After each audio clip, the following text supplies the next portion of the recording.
Hello everyone, welcome to assessment for learning class. आज हम पढ़ने वाले हैं फीडबैक, पृष्ठ पोषण। ये हमारी यूनिट 3 के थर्ड पार्ट में सिलेबस में आपको दिखाई देगा, ये लिखा हुआ फीडबैक। अब ये फीडबैक क्या होता है? देखिए, हम डेली रूटीन में इस वर्ड का यूज़ करते हैं, ठीक है, इस वर्ड को यूज़ में लेते हैं। ये फीडबैक क्या है कि जब हम कोई काम करते हैं तो हम ये चाहते हैं कि हमें पता चले कि हमारे द्वारा किया गया काम किस लेवल का है या कैसा है। ये पता करने के लिए या ये जानने के लिए हमें फीडबैक चाहिए होती है। तो इसी तरह से फीडबैक देना क्या है, किसी के द्वारा किए गए काम को चेक करके उसके बारे में उसे बताना, उसकी जांच होने के बाद उसके बारे में सूचना देना काम करने वाले को, ये फीडबैक देना होता है। अब सूचना में क्या बताया जाता है? तो इस सूचना में ये बताया जाता है कि आपका काम किस स्तर का था। आपने बहुत अच्छा काम किया या आपने जो काम किया है वो बिल्कुल भी अच्छे लेवल का नहीं है, आप इससे भी और अच्छा कर सकते थे, या फिर किसी ने अगर कोई काम नहीं किया है तो उसे भी हम कहते हैं नेगेटिव फीडबैक में उसे लेकर के चलते हैं। फीडबैक का मतलब केवल और केवल किसी को वेरी गुड, शाबाश, बहुत अच्छा कहना, या फिर ये कह सकते हैं कि उसके काम की तारीफ करना ही नहीं है, बल्कि फीडबैक के अंतर्गत इसके दोनों रूप आते हैं, जिसमें सकारात्मक रूप भी आता है और नकारात्मक रूप भी आता है। पॉजिटिव फीडबैक भी होती है और नेगेटिव फीडबैक भी होती है। इन दोनों पे ही हम आज बात करने वाले हैं। अगर हम शिक्षण व्यवस्था की बात करते हैं तो इसमें प्रत्येक बच्चा ये चाहता है कि उसे जो कक्षा में पढ़ाया गया है, वो जो उसने काम किया है कक्षा में शिक्षण के बाद अधिगम का जो उसने कार्य किया है, चाहे वो मौखिक रूप से या लिखित रूप से, तो उसके काम को चेक करने के बाद उसे फीडबैक मिले, उसे पता चले कि उसका काम किस लेवल का था या उसके द्वारा किया गया काम क्या सही था या गलत था। अगर सही था तो उसे शाबाश बोला जाए, वेरी गुड बोला जाए, ठीक है, क्योंकि ये जो फीडबैक है ये दोनों तरह से काम करती है, मौखिक रूप में भी काम करती है और लिखित रूप में भी काम करती है। ये भी हमने पढ़ना है, हमारे सिलेबस में दिया हुआ है oral feedback and written feedback. तो इन दोनों फीडबैक्स के बारे में हमें पढ़ना है। तो यहाँ पे मैं सबसे पहले आपसे ये बात करना चाहूँगी कि हमारे मन में जो एक बात होती है कि फीडबैक का मतलब केवल किसी की तारीफ करना या किसी के काम को अच्छा बताना है, तो ऐसा नहीं होता है। फीडबैक को दोनों ही तरह से हमें लेकर के चलना है। इसका सकारात्मक भी होता है और नकारात्मक भी, ठीक है। पॉजिटिव फीडबैक भी होती है और नेगेटिव फीडबैक भी होती है। देखिए, जैसे कि मैंने बताया कि कोई भी स्टूडेंट है तो वो ये चाहता है कि उसके द्वारा काम करने के पश्चात उसका टीचर अच्छे से उस काम को चेक करे और फिर उसके बाद उसे फीडबैक मिले उसके द्वारा किए गए काम के लिए। तो यहाँ पे सकारात्मक पृष्ठ पोषण का मतलब यानी पॉजिटिव फीडबैक का मतलब क्या है कि उसका काम बहुत अच्छे लेवल का है, जैसा आपने एज ए टीचर एक्सपेक्ट किया था कि उसका काम होगा, वैसा कि वैसा उसने वैसा काम किया है और उसके बाद आप उसको क्या कर रहे हो, पॉजिटिव फीडबैक दे रहे हो। अब ये पॉजिटिव फीडबैक, जैसे कि मैंने ये कहा कि मौखिक और लिखित दोनों रूप में हो सकती है। तो या तो हम सामने वाले को बता रहे हैं बोल करके कि वेरी गुड, आपने बहुत अच्छा काम किया है, आपके काम में ये अच्छी अच्छी बातें हैं, इसके लिए हम उसका प्रेज कर सकते हैं, तो ये होगी पॉजिटिव फीडबैक। और अगर हम रिटर्न में, जैसे आप देखते हैं छोटे बच्चों को गुड दिया जाता है, वेरी गुड, एक्सीलेंट लिख करके दिया जाता है, तो रिटर्न में भी दे सकते हैं। या फिर हम इसमें क्या कर सकते हैं, जैसे आप लोग बीएड में यहाँ लेसन देते हैं तो जो पॉजिटिव फीडबैक है उसे हम लिख भी देते हैं ना, रिटर्न में लिख देते हैं वहाँ पे। तो इस तरह से रिमार्क्स के रूप में भी उसे दिया जा सकता है, ग्रेड्स दिए जा सकते हैं, तो बहुत सारे तरीके होते हैं। तो ये जो सकारात्मक पृष्ठ पोषण है इसका प्रभाव बच्चे पर बहुत ही अच्छा जाता है। जिस तरह से इसका प्रभाव बहुत अच्छे से जाता है, उसी तरह से इसका भी अपना एक प्रभाव है नकारात्मक फीडबैक का। क्योंकि जैसे कि मैंने अभी बताया कि फीडबैक वर्ड सुनते ही हमारे माइंड में ये आता है कि फीडबैक का मतलब केवल सकारात्मक ही है, नहीं, फीडबैक के अंतर्गत ये इसका दूसरा रूप भी आता है नेगेटिव फीडबैक। नेगेटिव फीडबैक बच्चे के काम में जो कमियां हैं हमें उसे बतानी है कि आपने ऐसा नहीं किया, आपको ऐसा करना चाहिए था, आपको ऐसा बताया गया था लेकिन फिर भी आपने ऐसा नहीं किया। अच्छा, जिस तरह से ये पॉजिटिव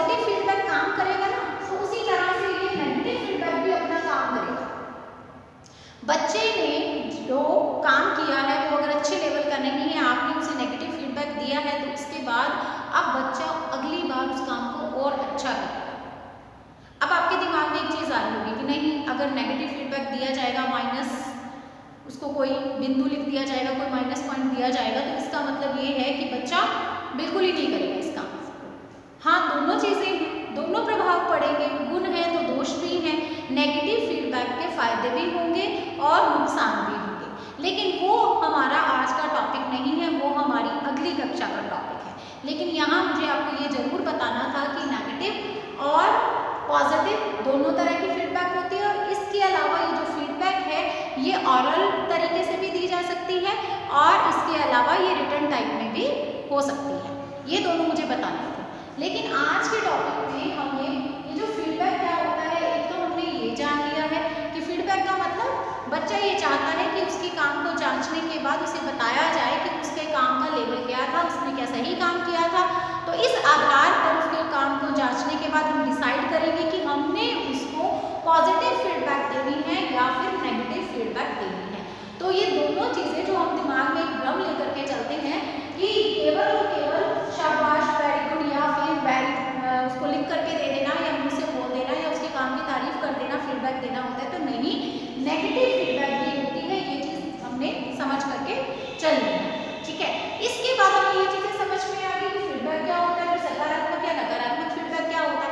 अब हम आज की कक्षा में बात करेंगे कि इनकी विशेषताएं क्या क्या होती हैं, इस फीडबैक की पृष्ठपोषण की विशेषताएं क्या होती हैं। तो चलिए इसे स्टार्ट करते हैं। अब हम पढ़ लेंगे इसकी विशेषताएं।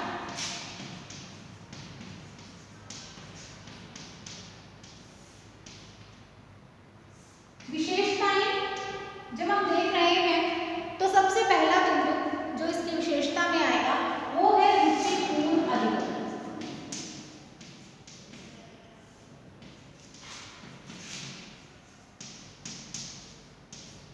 ये बिंदु ये कहता है कि फीडबैक अधिगम को रुचिपूर्ण बना देता है, बच्चा सीखने में इंटरेस्ट लेने लगता है। कैसे? तो इसको आप ऐसे समझ लीजिए कि जब हम स्टूडेंट को उसका काम जांचने के बाद वेरी गुड या फिर रिटन में या ऑरल में या उसको शाबाश कह देते हैं, तो इससे क्या होता है, बच्चा उस काम में इंटरेस्ट लेने लगता है। आप कभी ऐसा करके भी देख सकते हैं, कोई बच्चा है जिसे उस काम को पढ़ने में मान लो उसका मन नहीं लगता, क्योंकि पढ़ना किसी भी स्टूडेंट को अच्छा नहीं लगता। एक टीचर को क्या करना पड़ता है, ऐसे टीचिंग मेथड्स का यूज़ करना पड़ता है जिससे कि उसकी क्लास के बच्चों का ध्यान बाहर नहीं भटके या इधर उधर नहीं भटके, या ये कह सकते हैं कि पूरा का पूरा फोकस क्लास पर रहे और शिक्षण के दौरान अधिगम होता रहे। क्योंकि हम शिक्षण क्यों कराते हैं, आपने फर्स्ट ईयर में एक आपका पेपर पढ़ा है या एक आपने उसमें आपका जो थर्ड पेपर है जिसमें है टीचिंग एंड लर्निंग, ठीक है। टीचिंग एंड लर्निंग मतलब शिक्षक का काम है शिक्षण कराना, टीचिंग कराना, और स्टूडेंट का काम क्या है, लर्निंग करना। तो शिक्षण के दौरान लर्निंग होती रहनी चाहिए, ऐसा ही है ना। तो इसका मतलब ये है कि हम क्या चाहते हैं, हम ये चाहते हैं कि जब हम पढ़ाएं तो हमारे बच्चे सीख रहे हैं। तो सीखेंगे कैसे, जब उनका इंटरेस्ट डेवलप होगा, और इसके लिए हमें क्या करना होगा, इसके लिए हमें सहारा लेना होगा फीडबैक का, ठीक है। बच्चे जो भी सीखें, क्योंकि आप सीखने के दौरान या शिक्षण के दौरान क्या करते हैं, आप बच्चों से क्वेश्चंस भी पूछते हैं।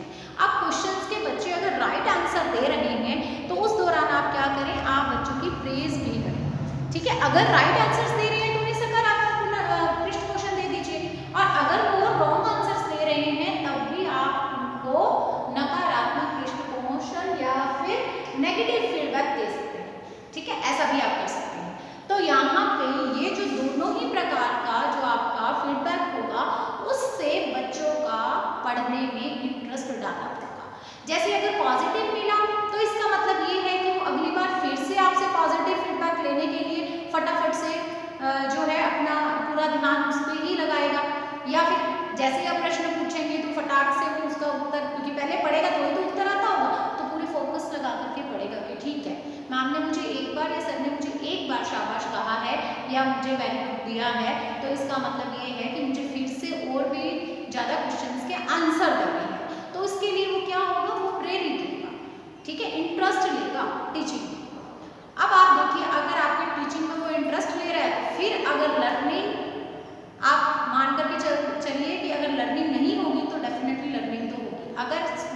आपकी टीचिंग में इंटरेस्ट ले रहे हैं, टॉपिक को अच्छे से पढ़ रहे हैं, तो फिर तो सोचने की बात ही नहीं है, लर्निंग तो होगी होगी, अधिगम तो होगा ही होगा। और यानी इंटरेस्ट क्या करता है, इंटरेस्ट सीखने की गति को बढ़ा देता है, या फिर हम ये कह सकते हैं कि सीखना अगर पहले नहीं हो रहा है, शुरू ही नहीं हुआ है अधिगम, तो उसको स्टार्ट कर देता है। तो रुचिपूर्ण अधिगम में फीडबैक अपना एक इम्पॉर्टेंट रोल प्ले करता है।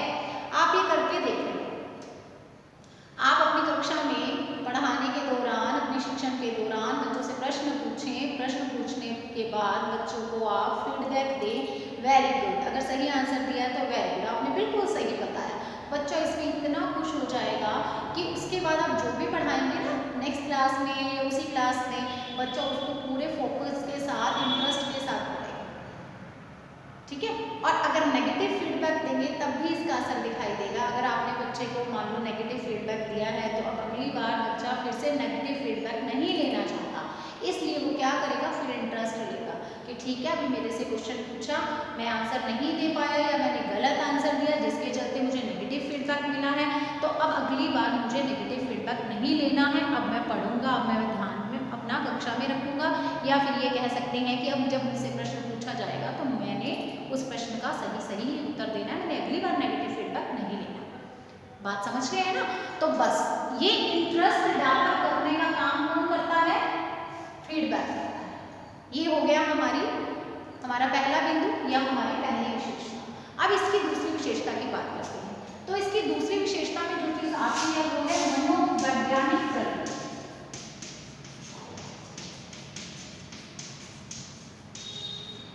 मनोवैज्ञानिक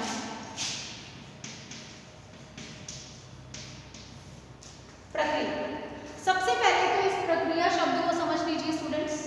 प्रक्रिया मतलब प्रोसेस।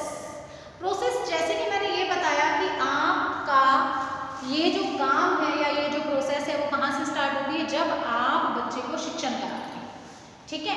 आप बच्चे को क्या करेंगे, शिक्षण कराएंगे पहले स्टेप में, फिर उसके बाद आप उसके अधिगम को जांचेंगे। आप इसको इस तरह से समझ सकते हो स्टेप बाय स्टेप, जैसे आप क्लास में पढ़ा रहे हैं, अगर हम टीचिंग लर्निंग को इकट्ठा चला करके इसको समझने की कोशिश करते हैं तो इसमें क्या होगा कि शिक्षण हो रहा है, ठीक है, आप टीचिंग करा रहे हैं और टीचिंग के दौरान बच्चे क्लास में इंटरेस्ट ले रहे हैं, उसके बाद आप बच्चों से प्रश्न पूछेंगे कि फिर उसके बाद आप डिसाइड करेंगे कि उनका आंसर सही है या नहीं, और इस आधार पर उन्हें फीडबैक देंगे। तो ये भी क्या हुआ, एक सर्कल हुआ ना, स्टेप बाय स्टेप जो काम होता है उसको प्रोसेस कहते हैं। अगर इसके अलावा आपने बच्चों को कोई काम करने के लिए दिया है, तो जब आप बच्चों को काम सौंपते हैं तो आप किसका ध्यान रखते हैं, मनोविज्ञान के सिद्धांतों का ध्यान रखते हैं, ठीक है।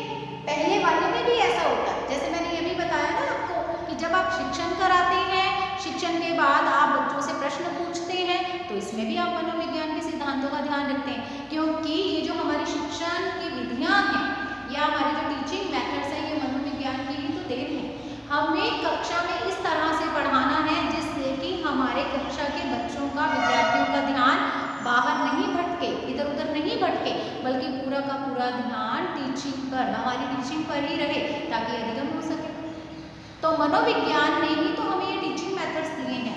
तो आ गया ना मनोविज्ञान इस प्रोसेस में, जो हमने अभी बताया प्रोसेस। पहली प्रोसेस तो मैंने आपको यही बता दी कि इसमें क्या करता है, इसमें शिक्षक जब पढ़ाता है उसके बाद प्रश्न पूछता है, उसके बाद फीडबैक देता है, यही चीज। और इसमें भी मनोविज्ञान है, क्योंकि जब हम पढ़ा रहे हैं तो हम विभिन्न शिक्षण विधियों का सहारा लेकर के पढ़ा रहे हैं, तो उन टीचिंग मेथड्स को हमें किसने दिया, मनोविज्ञान ने दिया। तो इस प्रोसेस में मनोविज्ञान आ गया।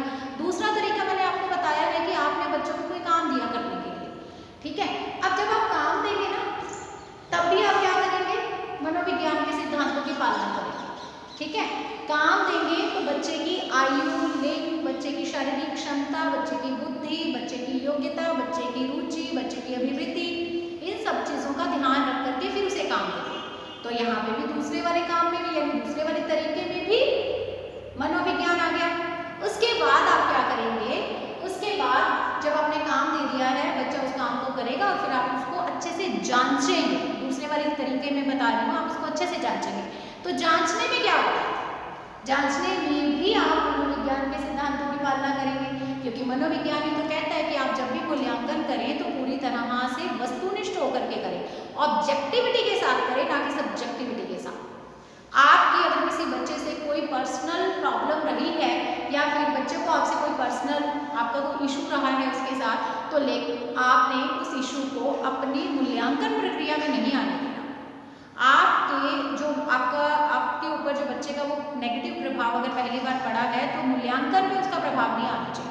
बच्चे ने जैसा काम किया है उसका आप वैसा ही मूल्यांकन करेंगे, वैसे ही उसको मार्क्स देंगे। ठीक है, तो यहाँ पे भी मनोविज्ञान का इंटरफेरेंस या प्रवेश हो गया है। इसके अलावा जब आप फीडबैक देंगे तब भी उसके काम को अच्छे से चेक करने के बाद मनोविज्ञान के अनुसार ही देंगे। तो दो तरीके मैंने बताए ना जो कक्षा में चलते हैं। पहला तरीका कि आप शिक्षण कराते हैं, शिक्षण के बाद बच्चे से क्वेश्चंस पूछते हैं, उसे साथ साथ में फीडबैक देते हैं। दूसरा तरीका, बच्चे को वैसे कोई काम करने के लिए दिया, उसको जांचा और जांचने के बाद फिर उसको फीडबैक दिया। तो ये दोनों तरीकों में ही मनोविज्ञान है। पहले तरीके में हम शिक्षण कराते हैं तो टीचिंग मेथड्स का यूज करते हैं, विभिन्न प्रकार के टीचिंग मेथड्स का यूज करते हैं, तो वो हमें मनोविज्ञान ने ही दी हैं। और इसके बाद जो ये प्रश्न पूछना है, किस तरीके से पूछना है, कौन सी टेक्निक्स को यूज करना है, जैसा कि आपने माइक्रो टीचिंग में प्रश्न क्वेश्चन में सीख चुके हो आप, तो वहाँ भी मनोविज्ञान है। दूसरा तरीका जिसमें हम काम सौंप देते हैं, फिर उसके बाद उसके काम को चेक करते हैं, फिर फीडबैक देते हैं, तो वहाँ भी काम सौंपने से पहले मनोविज्ञान के सिद्धांतों की पालना करनी है, सब चीज़ों को ध्यान में रख करके उसकी क्षमता को ध्यान में रख के काम सौंपना है, फिर चेक करना है, फिर मनोविज्ञान के सिद्धांतों को ध्यान में रखना है। ठीक है, कि अपने को सब्जेक्टिविटी नहीं आने देनी, ऑब्जेक्टिविटी के साथ उसके काम को चेक करना है, वहाँ भी वही आ गया। तो हर जगह पे मनोविज्ञान है, चाहे किसी भी प्रोसेस से चल जाओ, चाहे पहले तरीके से चाहे दूसरे तरीके से, दोनों जगह पे मनोविज्ञान। तो इसका मतलब ये जो प्रोसेस है फीडबैक की वो कैसी है, वो मनोवैज्ञानिक प्रक्रिया है, या फिर हम इसको इंग्लिश में जैसे कहते हैं साइकोलॉजिकल प्रोसेस। ठीक है, ये इसकी दूसरी विशेषता है। इसके बाद हम इसकी तीसरी विशेषता की बात करते हैं। तीसरी चीज है अधिगम हेतु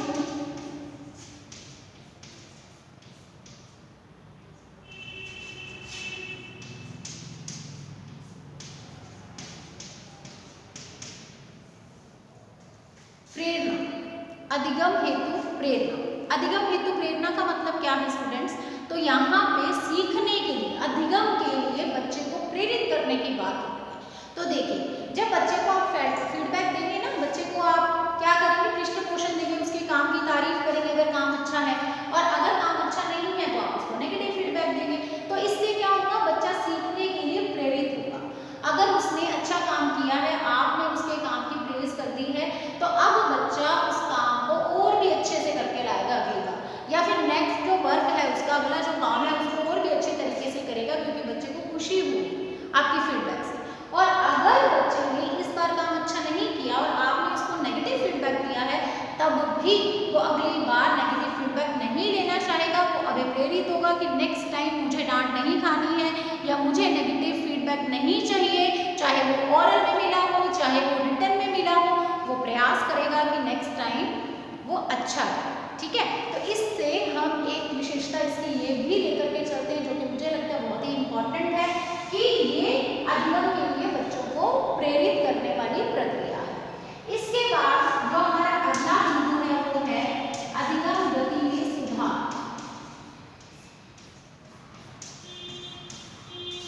अधिगम गति में सुधार।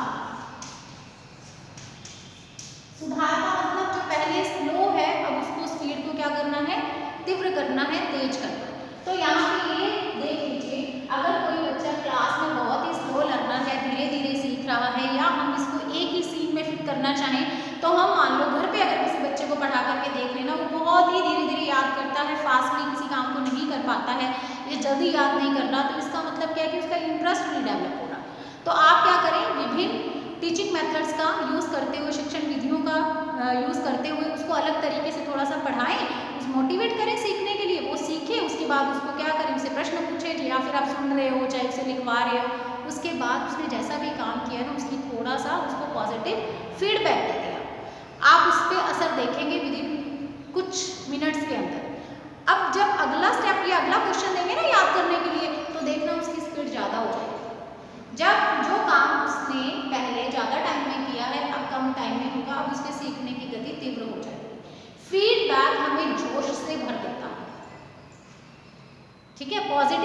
फीडबैक है उसमें हम इतने ज़्यादा खुश हो जाते हैं कि अच्छा मेरा काम इतना अच्छा था, मेरी तारीफ हो गई, और हम उस काम को और भी अच्छे से और अच्छी स्पीड से करने के लिए तैयार हो जाते हैं।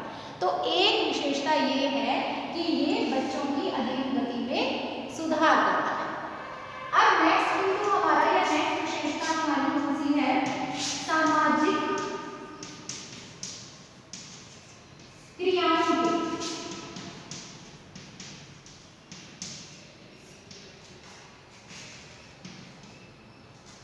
अधिगम में पृष्ठपोषण।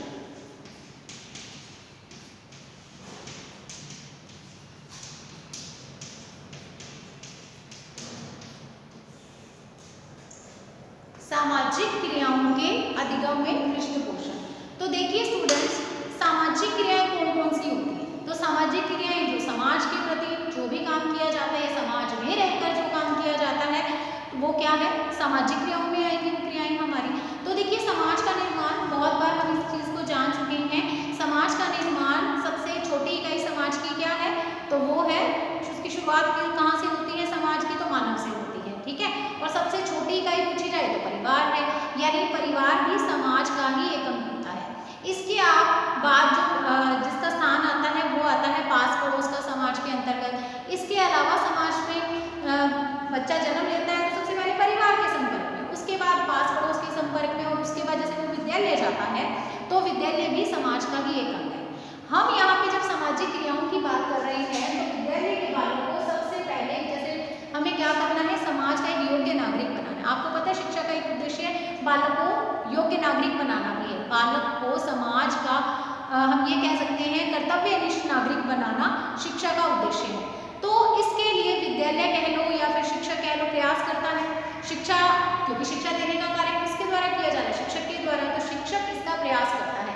तो यहाँ पे सामाजिक क्रियाएं सिखाने हमने बच्चे को, या कि बच्चा समाज के प्रति अपने जो भी उत्तरदायित्व है, जो भी उसके कर्तव्य हैं, उसकी अच्छे से पालना करें, ये सिखाना है हमने बच्चे को। तो इसका एक छोटा सा उदाहरण है कि हमें क्या करना चाहिए? अपने आसपास गंदगी नहीं फैलानी चाहिए, या हमें अपने वातावरण को शुद्ध करना है तो साफ सफाई रखनी चाहिए, चाहे हम घर में हैं, चाहे हम विद्यालय में हैं, चाहे हम पब्लिक प्लेस में हैं, ठीक है। तो इसका एक एग्जाम्पल दे दूँ मैं आपको सामाजिक क्रियाओं में। तो सामाजिक क्रियाओं में भी ये चीज़ें बहुत हेल्प करती हैं। अब कुछ बच्चे हैं क्लास के अंदर जो कुछ भी खाते हैं तो वहीं पे ही डस्टबिन का प्रयोग नहीं करते, वहीं पे ही फेंक देते हैं, चाहे वो टॉफ़ी के रैपर्स हैं या कुछ भी है, ऐसा पैकेट्स खाया है, कुछ भी है तो पैकेट, खाली पैकेट वहीं पे फेंकते हैं, ठीक है, डस्टबिन का यूज़ नहीं करते। वहीं पे क्लास में आपके कोई ऐसा बच्चा है जो प्रॉपर इन चीज़ों का ध्यान रखता है, इवन यहाँ तक कि वो दूसरों के भी पैकेट्स या फिर रैपर्स को उठा करके डस्टबिन में फेंकता है, तो आप क्या करेंगे? आप एक शिक्षक होने के नाते अपने सारे स्टूडेंट्स को ये चीज़ सिखाना चाहते हैं जैसा कि वो बच्चा करता है, तो आप क्या कर सकते हैं? आप उस बच्चे को फीडबैक दें पॉजिटिव सबके सामने कि वेरी गुड, जिस तरह से आप ये अच्छा काम करते हो ना तो आपकी तारीफ बनती है, शाबाश, वेरी गुड, सबके सामने दो। आप दोगे एक जने को फीडबैक, लेकिन उसका असर आपको सब पे दिखाई देगा। देखना अगले ही दिन से सब बच्चे वो काम करने लग जाएंगे, ऐसा। और अगर आपके क्लास में सारे ही बच्चे ऐसा काम कर रहे हैं, आप क्या दें? सारे बच्चे, सब बच्चों को नेगेटिव फीडबैक दें। देखिए शुरुआत कहाँ से होती है? किसी भी अच्छी आदत की शुरुआत घर से ही होती है, अपने से ही होती है। और इसके लिए क्या जरूरी है? आप अपना भी उदाहरण दें बच्चे को, ठीक है। आप क्या करें? आप बच्चे को अपना भी उदाहरण दें, आप खुद भी ऐसा ना करें, ठीक है। आप खुद नहीं ऐसा करें। कई बार आपने देखा है, आप कैसे सिखा सकते हो बच्चे को? तो क्लास में बच्चे अगर ऐसा करते हैं तो आप क्या करें? आप जाकर के रैपर्स को इकट्ठा कर रहे हो और डस्टबिन में जाकर के फेंक रहे हो, तो इससे भी क्या होगा? इससे भी बच्चों को ये लगेगा कि नहीं नहीं ये तो गलत हो गया, हमें ये काम करना चाहिए था, हमारे टीचर ने किया। अब बच्चे सीखेंगे, अगले दिन ऐसा नहीं करेंगे, ठीक है। तो इस तरह से जो फीडबैक होता है वो बहुत ही हेल्पफुल होता है, चाहे वो नेगेटिव दिया जाए चाहे वो पॉजिटिव दिया जाए। तो सामाजिक क्रियाओं के अधिगम में भी ये अपनी बहुत ही अच्छी भूमिका प्ले करता है। अब जब हमें घर को साफ रखना आ गया, पास पड़ोस को साफ रखना आ गया, अपने विद्यालय को, अपनी कक्षा को साफ रखना आ गया, तो पब्लिक प्लेसेस में भी बच्चे गंदगी नहीं फैलाएंगे, वहाँ पे भी वो इन नियमों की पालना करेंगे, अच्छे से सफाई का ध्यान रखेंगे, कुछ भी ऐसा गंदगी फैलाने वाला काम नहीं करेंगे। तो ये तो मैंने आपको एक एग्जाम्पल दिया। बहुत सारी ऐसी सामाजिक क्रियाएं हैं जिनको हम बच्चे में डेवलप कर सकते हैं या जिनको हम बच्चों को सिखा सकते हैं समाज के प्रति उसको कैसा बिहेव करना है इस फीडबैक के द्वारा। इसके अलावा है नैतिक क्रियाओं के अधिगम।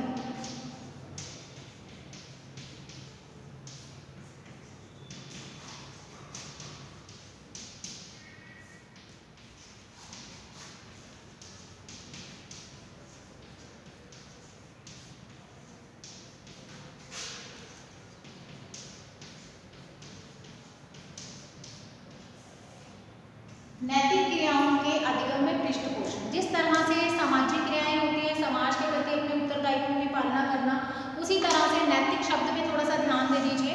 नैतिक का मतलब ये किससे बना है? नीति। नीति का मतलब है सदाचार, मतलब कुछ अच्छा। आपने बच्चों को अच्छा सिखाना है, जैसे बच्चों ने झूठ नहीं बोलना, ईमानदारी से काम करना है, नकल नहीं मारनी है, या हम ये कह सकते हैं किसी भी बड़े का अनादर नहीं करना है, दूसरे की बात को अच्छे से सोच करके समझ करके सुनना है, या फिर हम कह सकते हैं कि हमेशा सच बोलना है। ये सब क्या है? ये नैतिकता है। ठीक है, ये नैतिकता है। तो हम बच्चे में फीडबैक के द्वारा नैतिक क्रियाओं को भी अच्छे से डेवलप कर सकते हैं, नैतिक क्रियाओं का भी विकास कर सकते हैं। ठीक है, तो बच्चे को ये सब कुछ सिखाना है। तो जो बच्चा ऐसा कर रहा है ना, उसका उदाहरण दे दो पूरी कक्षा के सामने, उसकी थोड़ी सी आप उसको पॉजिटिव फीडबैक दे दो। उसके बाद सभी बच्चे ऐसा करेंगे। बच्चे गलत जो भी करते हैं काम, या फिर हम ये कह सकते हैं जो भी उनकी ना करने वाली कुछ क्रियाएं हैं, जैसे बच्चे लड़ाई झगड़ा करते हैं आपस में, झूठ बोलते हैं, तो बच्चे उस पॉजिटिव फीडबैक जो आपने एक को दी है उसका असर आपको सब पे दिखाई देगा, उससे प्रेरित होंगे। तो नैतिक क्रियाओं के अधिगम में भी इसकी बहुत इंपॉर्टेंस है। इसके अलावा जो बिंदु है नकारात्मक क्रियाओं के नकारात्मक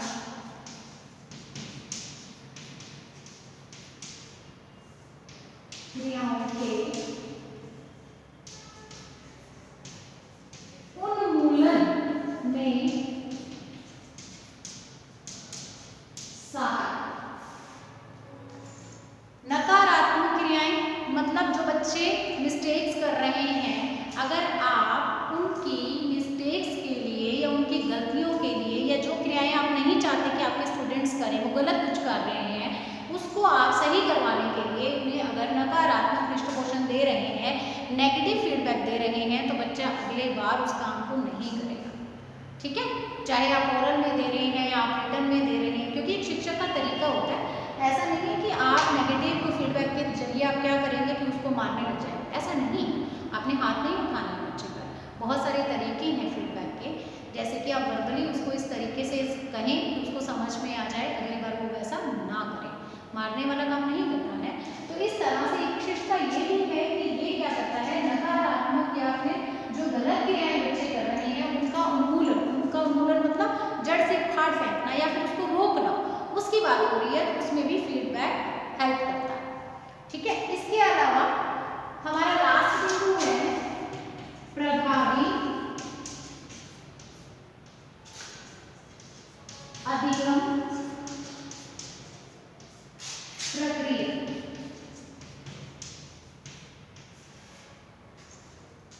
हम बच्चों को पढ़ाते हैं तो हमारा उद्देश्य क्या होता है कि हमारे शिक्षण के बाद बच्चे अधिगम कर सकें, यही है ना। तो आप ये देखिए, जब बच्चा आपकी क्लास में इंटरेस्ट ले रहा है, अच्छे मेथड्स का यूज़ करके बच्चों को उनके इंटरेस्ट के अकॉर्डिंग पढ़ा रहे हैं, और बच्चा पूरी तरह से आपकी कक्षा में फोकस कर रहा है, फोकस करने के बाद आप बच्चों से प्रश्न पूछते हैं, प्रश्न पूछने के बाद बच्चे सही उसका आंसर देते हैं, आप उनको फीडबैक देते हैं, बच्चे प्रेरित होते हैं, उनकी गति में सुधार होता है, और इसके अलावा उनकी जो सामाजिक नैतिक क्रियाएं हैं वो अच्छे से वो कर पाते हैं, नकारात्मक क्रियाओं का उन्मूलन हो जाता है, उनको कक्षा में इंटरेस्ट आ रहा है। तो इससे आपकी जो अधिगम प्रक्रिया है या जो आपकी शिक्षण अधिगम प्रक्रिया है वो कैसी हो जाएगी, वो प्रभावी हो जाएगी, इफेक्टिव हो जाएगी। ठीक है, वो इफेक्टिव हो जाएगी, चाहे वो किसी भी तरीके से आप करते हो, चाहे आप शिक्षण के बाद बच्चे के अधिगम को चेक करते हो क्वेश्चंस पूछ करके, या कोई और काम दे करके, या फिर सीधी तरीके से कोई काम दिया है उसको चेक करते हो फिर फीडबैक देते हो, जैसे कि दोनों तरीके मैंने आपको बता दिए हैं। तो दोनों ही तरीके से आपकी जो अधिगम, बच्चे की जो अधिगम प्रक्रिया है, जो या फिर हम कह सकते हैं शिक्षण अधिगम प्रक्रिया है, वो प्रभावपूर्ण हो जाएगी, इफेक्टिव हो जाएगी। तो ये स्टूडेंट्स हैं विशेषताएं सारी की सारी फीडबैक पृष्ठपोषण की।